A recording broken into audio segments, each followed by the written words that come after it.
ಸ್ನೇಹಿತರೆ, ಭೂತಾರಾಧನೆ ಅನ್ನೋದು ನಮ್ಮ ತುಳುನಾಡಲ್ಲಿ ಒಂದು ವಿಶೇಷವಾದ ಸಂಪ್ರದಾಯ. ಹಾಗೆಯೇ ಈ ಭೂತಾರಾಧನೆಯಲ್ಲಿ ವೇಷ ಹಾಕುವಂಥದ್ದು ಒಂದು ವಿಶೇಷವಾದಂಥ ಕಲೆ. ಆದರೆ ಹಿಂದಿನ ಕಾಲದಲ್ಲಿ ಈ ಬಣ್ಣವನ್ನು ಏನು ಹಚ್ಚಿದ್ರು ಇದು ನ್ಯಾಚುರಲ್ ಆಗಿ ಸಿಗುವಂತಹ ಮರಗಳಿಂದ, ಹಾಗೆಯೇ ಹಲವಾರು ಅಕ್ಕಿ ಧಾನ್ಯಗಳಿಂದನೇ ಅದನ್ನು ಮಾಡ್ತಾಯಿದ್ರು. ಹಾಗೆ ಇವತ್ತು ನಮಗೊಂದು ಮರ ಸಿಕ್ಕಿದೆ. ಈ ಮರವನ್ನು ಉಪಯೋಗ ಮಾಡಿಕೊಂಡು ಬಣ್ಣವನ್ನು ಮಾಡ್ತಾಯಿದ್ರು. ಆ ಬಣ್ಣ ಯಾವುದು, ಅದು ಹೇಗೆ ಮಾಡ್ತಾರೆ ಅನ್ನೋದನ್ನು ನಾನು ನಿಮಗೆ ಇವತ್ತು ತಿಳಿಸ್ಕೊಡ್ತೀನಿ. ಇದನ್ನು ತಿಳಿಸೋದಕ್ಕೆ ನಮ್ಮ ಅಣ್ಣ ನನ್ನ ಜೊತೆ ಇದ್ದಾರೆ. ನಾನು ಅವ್ರ ಜೊತೆ ಮಾತಾಡಿ ಅದ್ರ ಬಗ್ಗೆ ಸಂಪೂರ್ಣ ಮಾಹಿತಿನ ನಾನು ತಿಳಿಸ್ಕೊಡ್ತೀನಿ. ನಮಸ್ಕಾರ. ನಮಸ್ಕಾರ ಶರತ್, ವೆಲ್ಕಮ್ ಟು ನಮ್ಮ ಮನೆ. ಓಕೆ, ಬಹಳ ಖುಷಿ ಆಗ್ತಾ ಇದೆ. ಬಹಳ ದಿನಗಳ ನಂತರ ನಮ್ಮ ಭೇಟಿ. ಈಗಾಗಲೇ ನೀವು ಫುಡ್ ಮೀಡಿಯಾ ಇರ್ಬೋದು ಅಥವಾ ಇತರ ಯೂಟ್ಯೂಬ್ ಚಾನೆಲ್ಗಳ ಮೂಲಕ ಚಿರಪರಿಚಿತರಾಗಿದ್ದೀರಿ. ನಮ್ಮಲ್ಲಿಗೆ ಬಂದಿದ್ದೀರಿ, ನಿಮಗೆ ಏನಾದರೂ ನಮ್ಮ ವಿಶೇಷತೆಯನ್ನು ತೋರಿಸ್ಬೇಕು ಅನ್ನುವಂಥದ್ದು ನಮ್ಮ ವಿಚಾರ. ಹೀಗೆ ವಿಶೇಷತೆಗಳನ್ನು ಹುಡುಕ್ತಾ ಹೋದರೆ ನಮ್ಮಲ್ಲಿ ಪ್ರತಿ ಒಂದು ಹೆಜ್ಜೆ ಹೆಜ್ಜೆಗೂ ವಿಶೇಷತೆಗಳು ಸಿಗ್ತಾ ಹೋಗ್ತವೆ. ನಮ್ಮ ಈ ಕರಾವಳಿಯ ಜೀವನ ಶೈಲಿ, ಜನಪದ ಜೀವನ ಎನ್ನುವುದೇ ಒಂದು ಅತ್ಯಂತ ಅದ್ಭುತವಾದ ವಿಚಾರ. ಹಾಗೆ ಇವತ್ತು ಅಂತಹ ಅನೇಕ ಸಂಗತಿಗಳ ನಡುವೆ ಒಂದು ಸಣ್ಣ ಸಂಗತಿಯನ್ನು ನಿಮ್ಮೊಟ್ಟಿಗೆ ನಾನು ಹಂಚಿಕೊಳ್ಳಿಕ್ಕೆ ಬಯಸ್ತೇನೆ. ಬಹಳ ವಿಶೇಷವಾಗಿ ಪುರಾತನ ಕಾಲದಿಂದಲೂ ಇಂತಿಷ್ಟು ತಲೆಮಾರು ಅಂತ ಹೇಳುವ ಹಾಗಿಲ್ಲ, ಸುಮಾರು ಸಾವಿರಾರು ವರ್ಷಗಳಿಂದ ಈಚೆಗೆ ನಮ್ಮಲ್ಲಿ ಇದ್ದಂತಹ ಒಂದು ವಿಶೇಷವಾದ ಕಲೆ ಯಾವುದು ಅಂತ ಹೇಳಿದರೆ ಭೂತಾರಾಧನೆ. ನಮ್ಮ ಕರಾವಳಿಯಲ್ಲಿ ಸುಮಾರು 1500ಕ್ಕೂ ಹೆಚ್ಚು ಭೂತಗಳನ್ನು ನಾವು ಆರಾಧನೆ ಮಾಡ್ತಾ ಇದ್ದೇವೆ ಎನ್ನುವಂಥದ್ದು ನಮಗೆಲ್ಲರಿಗೂ ಕೂಡ ಭಾಳ ಹೆಮ್ಮೆಯ ವಿಷಯ. ಪ್ರತಿಯೊಂದು ಕುಟುಂಬಕ್ಕೆ ಸಂಬಂಧಪಟ್ಟ ಹಾಗೆ ಒಂದೊಂದು ದೈವಸ್ಥಾನಗಳಿರ್ತವೆ. ದೈವಸ್ಥಾನಗಳಲ್ಲಿ ಇರುವಂತಹ ದೈವಗಳನ್ನು ಆರಾಧನೆ ಮಾಡ್ತಾ ಇದ್ದರೆ ಅವರ ಕುಟುಂಬಕ್ಕೆ ಯಾವುದೇ ಸಮಸ್ಯೆಗಳು, ದುರಿತಗಳು ಬರೋದಿಲ್ಲ ಎನ್ನುವಂಥದ್ದು ನಮ್ಮ ಇವತ್ತಿನವರೆಗಿನ ನಂಬಿಕೆಯೂ ಕೂಡ ಹೌದು. ಮತ್ತು ಆ ನಂಬಿಕೆಯನ್ನು ನಾವು ಇವತ್ತು ಉಳಿಸ್ಕೊಂಡಿದ್ದೇವೆ. ನಮ್ಮ ದೇವರುಗಳನ್ನು ನಾವು ಅತ್ಯಂತ ಶ್ರದ್ಧಾಭಕ್ತಿಯಿಂದ ಆರಾಧನೆ ಮಾಡ್ಕೊಂಡು ಬರ್ತಾ ಇದ್ದೇವೆ. ಇದರಲ್ಲಿ ಒಂದು ಸಣ್ಣ ವಿಷಯವನ್ನು ತಮ್ಮೊಂದಿಗೆ ನಾನು ಹಂಚಿಕೊಳ್ಳಿಕ್ಕೆ ಬಯಸ್ತೇನೆ. ಈಗಿನ ದಿನದಲ್ಲಿ ಈ ವೇಷವನ್ನು ಹಾಕುವ ಸಂದರ್ಭ, ಯಕ್ಷಗಾನ ಇರ್ಬೋದು ಅಥವಾ ಈ ನಮ್ಮ ಈ ದೈವಾರಾಧನೆಯಲ್ಲಿ, ಭೂತಾರಾಧನೆಯಲ್ಲಿ ಬರ್ತಕ್ಕಂತಹ ಈ ಕೋಲ ಕಟ್ಟುವಂತಹ ಸಂದರ್ಭದಲ್ಲಿ ಆ ದೈವನರ್ತಕರು ಮುಖಕ್ಕೆ ಹಾಕಿಕೊಳ್ಳುವಂಥ ಮುಖವರ್ಣಿಕೆ ಇರ್ಬೋದು, ಇದೆಲ್ಲವೂ ಕೂಡ ಬಹಳ ಅನೇಕ ಸಾವಿರ ವರ್ಷಗಳ ಇತಿಹಾಸವನ್ನು ಹೊಂದಿರತಕ್ಕಂತಹ ಒಂದು ಸಂಗತಿ. ಹಾಗಾದರೆ ಆ ಹಿಂದಿನ ಕಾಲದಲ್ಲಿ ಆ ಮುಖವರ್ಣಿಕೆಯನ್ನು ಹೇಗೆ ಮಾಡ್ತಿದ್ರು, ಆ ಮುಖವರ್ಣಿಕೆಗೆ ಬಣ್ಣಗಳು ಎಲ್ಲಿಂದ ಬರ್ತಿದ್ವು, ಬಣ್ಣಗಳನ್ನು ಹೇಗೆ ತಯಾರು ಮಾಡ್ತಿದ್ರು ಅಂತ ಹೇಳಿದ್ರೆ ಅದೊಂದು ವಿಸ್ಮಯಕಾರಿಯಾಗಿರ್ತಕ್ಕಂಥ ಒಂದು ಸಂಗತಿಯನ್ನು ನಾವು ನೋಡ್ತೇವೆ. ಅದೇನಂತ ಹೇಳಿದ್ರೆ, ಈಗ ನಿಮ್ಮೊಟ್ಟಿಗೆ ನಾನು ನಿಂತಿದ್ದೀನಿ. ಈ ಮರ ಎಷ್ಟು ಚೆನ್ನಾಗಿ ಸೊಂಪಾಗಿ ಬೆಳೆದಿದೆ ನೋಡಿ. ಈ ಮರವನ್ನು ನಾವು ಉಳಿಸ್ಕೊಂಡಿದ್ದೀವಿ. ನಮ್ಮ ಮನೆಯ ಪಕ್ಕದಲ್ಲಿರ್ತಕ್ಕಂಥ ಮರ ಇದು. ಈ ಮರವನ್ನು ಉಳಿಸ್ಕೊಂಡಿದ್ದೀವಿ ನಾವು. ಮರದ ಪಕ್ಕದಲ್ಲಿ ನೀವು ಕಾಣ್ತಾ ಇದ್ದಂಗೆನೆ ನಮ್ಮ ದೈವ ಕೂಡ ಇದೆ. ದೈನಂದಿನ ಆರಾಧನೆಯನ್ನು ನಾವು ಮಾಡ್ತಾ ಇದ್ದೇವೆ ದೈವವನ್ನು. ಸೊ ಈ ಮರದ ಬಗ್ಗೆ ನಾನು ಹೇಳ್ತೀನಿ. ಈ ಮರ ಅಂತೇಳಿ ಹೇಳುವಂಥದ್ದು ಏನಿದೆ, ಇದಕ್ಕೆ ಅರ್ಧಳದ ಮರ ಅಂತೇಳಿ ಹೇಳ್ತಾರೆ. ಅರ್ಧಳ ಅಂತೇಳಿ ಹೇಳಿದರೆ ಮುಖಕ್ಕೆ ದೈವನರ್ತಕರಿರ್ಬೋದು, ದೈವನರ್ತಕರು ತಮ್ಮ ಆ ವೇಷಭೂಷಣವನ್ನು ಧರಿಸುವ ಸಂದರ್ಭದಲ್ಲಿ ಮುಖವರ್ಣಿಕೆಯನ್ನು ಮಾಡಿಕೊಳ್ತಾರೆ. ಮುಖವನ್ನು ಬಣ್ಣಗಳಿಂದ ಅವರು ಅಲಂಕಾರ ಮಾಡಿಕೊಳ್ತಾರೆ. ಇದಕ್ಕೆ ಮುಖವರ್ಣಿಕೆ ಅಂತೇಳಿ ಹೇಳ್ತಾರೆ.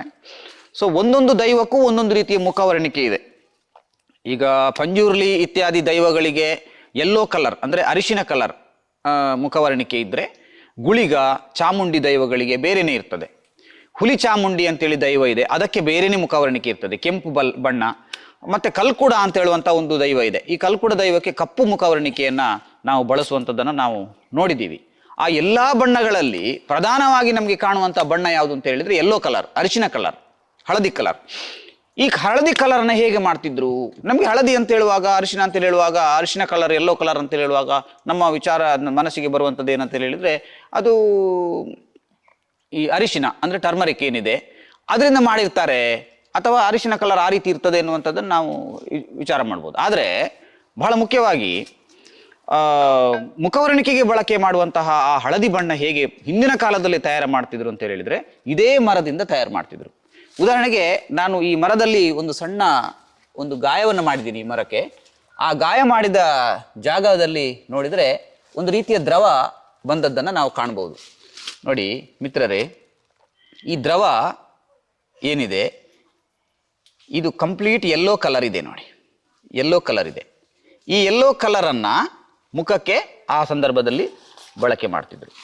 ನೋಡಿ, ಆ ಸಂದರ್ಭದಲ್ಲಿ ಮುಖಕ್ಕೆ ಮುಖವರ್ಣಿಕೆಗಾಗಿ ಇದನ್ನು ಬಳಕೆ ಮಾಡ್ತಿದ್ರು.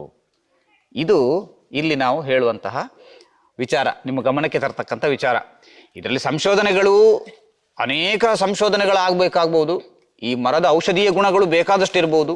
ಇದರ ತೊಗಟೆ, ಇದರ ಸೊಪ್ಪು, ಇದರ ಔಷಧೀಯ ಗುಣಗಳು ಅಥವಾ ಔಷಧಿಗೆ ಸಂಬಂಧಪಟ್ಟ ವಿಚಾರಗಳು ಬೇಕಾದಷ್ಟು ಇರ್ಬೋದು. ಅದೆಲ್ಲ ಎಲ್ಲವನ್ನು ಕೂಡ ನಾವು ತಿಳ್ಕೊಳ್ಳಲಿಕ್ಕೆ ಸಾಧ್ಯ ಆಗಲಿಲ್ಲ ನಮಗೆ. ಆದರೆ ಪರಂಪರಾನುಗತವಾಗಿ ಬಂದಿರತಕ್ಕಂತಹ ಮಾಹಿತಿಯ ಪ್ರಕಾರ ಈ ಮುಖವರ್ಣಿಕೆಯನ್ನು ಮಾಡುವಂತಹ ಈ ಮರ ಏನಿದೆ, ಅರ್ದಳದ ಮರ, ಇದು ಹಿಂದಿನ ಕಾಲದಲ್ಲಿ ಮಾಡ್ತಿದ್ರು. ಈಗ ಇದನ್ನು ಬಳಕೆ ಮಾಡುವವರು ಕಡಿಮೆ.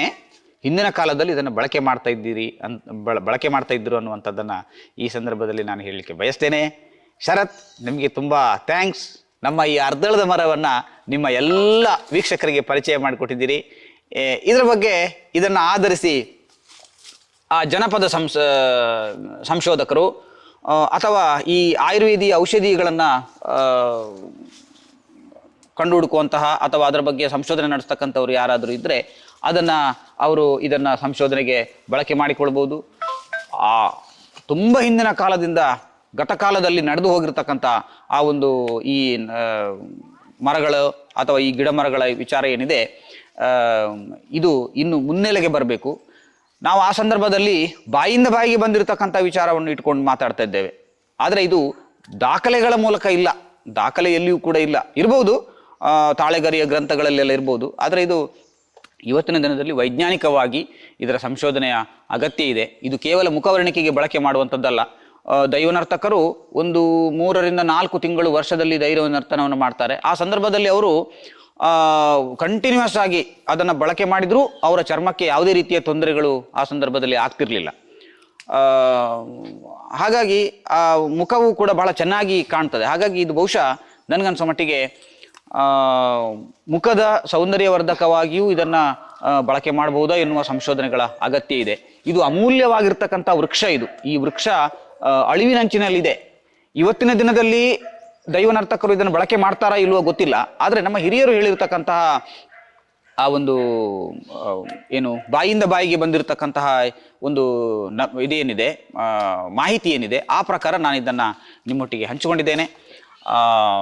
ಶರತ್, ತುಂಬ ಥ್ಯಾಂಕ್ಸ್ ನಿಮಗೆ, ನಿಮ್ಮ ಟೀಮಿಗೆ, ನಿಮ್ಮ ಎಲ್ಲ ಟೀಮಿಗೆ ನಾನು ಈ ಸಂದರ್ಭದಲ್ಲಿ ಧನ್ಯವಾದಗಳನ್ನು ಸಲ್ಲಿಸ್ತೇನೆ. ತುಂಬ ಧನ್ಯವಾದ. Thank you. ಸ್ನೇಹಿತರೆ, ಆ್ಯಕ್ಚುಲಿ ನಾನು ಹೇಳಬೇಕು, ನಮ್ಮ ಜಾಗ ಇದೆ ಅಂತಂದರೆ ನಾವು ಯಾವುದೋ ಒಂದು ಮರ ಇದೆ, ಆ ಮರ ನಮ್ಗೆ ಯೂಸ್ ಇಲ್ಲ ಅಂತ ನಾವು ಅದನ್ನ ಕಡ್ದು ಬಿಸಾಡ್ಬಿಡ್ತೀವಿ. ಆ್ಯಕ್ಚುಲಿ ಅದರ ಮಹತ್ವ ನಮ್ಗೆ ಗೊತ್ತಿರೋಲ್ಲ, ಒಂದನೇದಾಗಿ. ಎರಡನೇದಾಗಿ ಅದ್ರ ಬಗ್ಗೆ ನಮ್ಗೆ ಹೇಳೋರಿಲ್ಲ.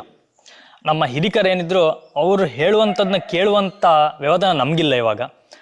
ಹಾಗಾಗಿ ನಾವೇನು ಮಾಡ್ತೀವಿ, ಅದನ್ನ ಕಡ್ದು ಬಿಸಾಡ್ತೀವಿ. ಆದರೆ ನನಗೊಂದು ತುಂಬ ಖುಷಿಯಾದಂತಂದರೆ ಇವರ ಜಾಗದಲ್ಲಿ ಇದೇ ರೀತಿಯ ಮರವನ್ನು ಕಾಪಾಡ್ಕೊಂಡು ಬಂದಿದ್ದಾರೆ. ಹಾಗೆ ಆ್ಯಕ್ಚುಲಿ ನನಗೆ ಗೊತ್ತಿರಲಿಲ್ಲ ಇದ್ರ ಬಗ್ಗೆ. ನಾನು ಜಸ್ಟ್ ಈಗ ಮಾತಾಡುವಾಗ ಹೇಳೋದು, ಈಗ ಈ ಮರ ಇದೆ, ದೈವನರ್ತನ ಬಗ್ಗೆ ನಾವು ಕಾಂತಾರ ಮೂವಿ ಬಗ್ಗೆ ಮಾತಾಡ್ತಿದ್ವಿ. ಆ್ಯಕ್ಚುಲಿ ಅವಾಗ ಬಂದಿರುವಾಗ ಮಾಹಿತಿ ಅಂತಂದರೆ ಈ ಮರದ ಬಗ್ಗೆ ನನಗೆ ತುಂಬ ಇಷ್ಟ ಆಯ್ತು. ಅಂತಂದರೆ ಈ ರೀತಿ ಮರವನ್ನು ಇಲ್ಲಿ ಕಾಪಾಡ್ಕೊಂಡು ಬಂದಿದ್ದಾರೆ ಅಂತ ಹೇಳಿ ಒಂದು.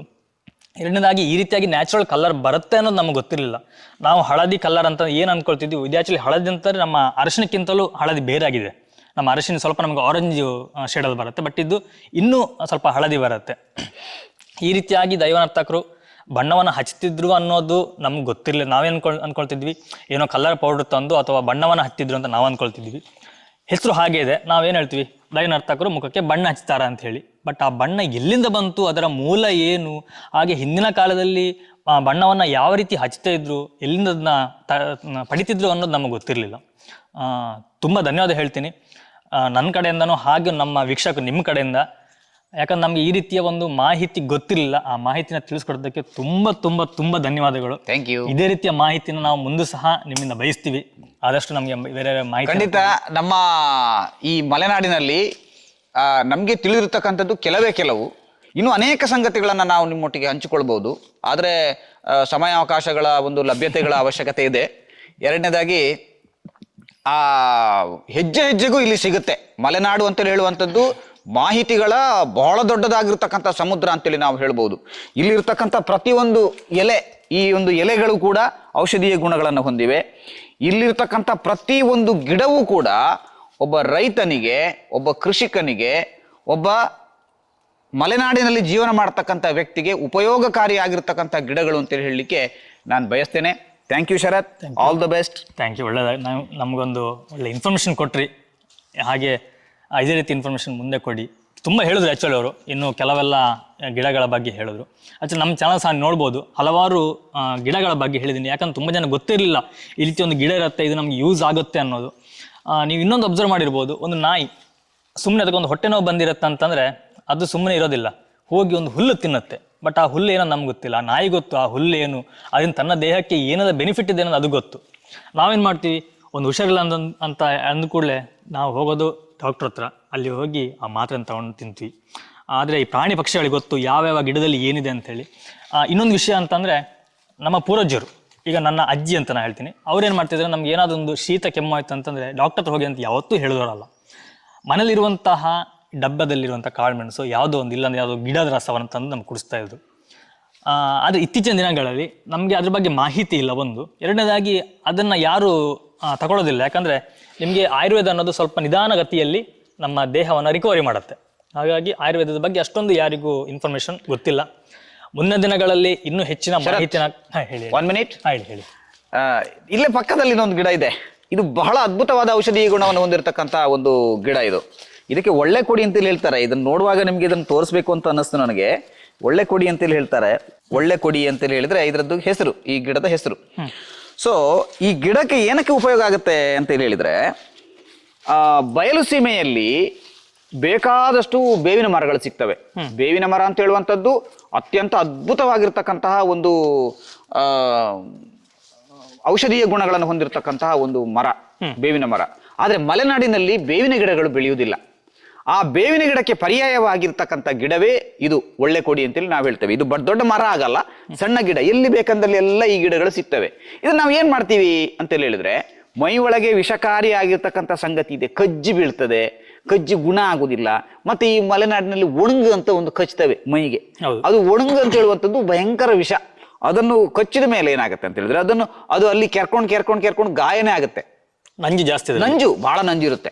ಈ ಸಂದರ್ಭದಲ್ಲಿ ಈ ನಂಜಿನ ಅಂಶವನ್ನ ತೆಗಿಲಿಕ್ಕೆ ಬೇಕಾಗಿ ಈ ಒಳ್ಳೆ ಕೊಡಿಯನ್ನ, ಇದರ ತುದಿ ಏನಿದೆ ಇದನ್ನ ತೆಗೆದು ಇದನ್ನ ನಾವೇನ್ ಮಾಡ್ತೀವಿ, ಬಿಸಿ ನೀರಿಗೆ ಹಾಕಿ ಕುದಿಸಿ ಆ ನೀರನ್ನ ನಾವು ಕುಡಿತೀವಿ. ಇದಕ್ಕೆ ಒಳ್ಳೆ ಕೊಡಿ ಅಂತೇಳಿ ಹೇಳ್ತೇವೆ. ನನಗನ್ನಿಸುತ್ತೆ ಇದರಲ್ಲಿ ಇಷ್ಟೇ ಔಷಧೀಯ ಗುಣ ಅಲ್ಲ, ಇನ್ನೂ ಬಹಳಷ್ಟು ಇದೆ.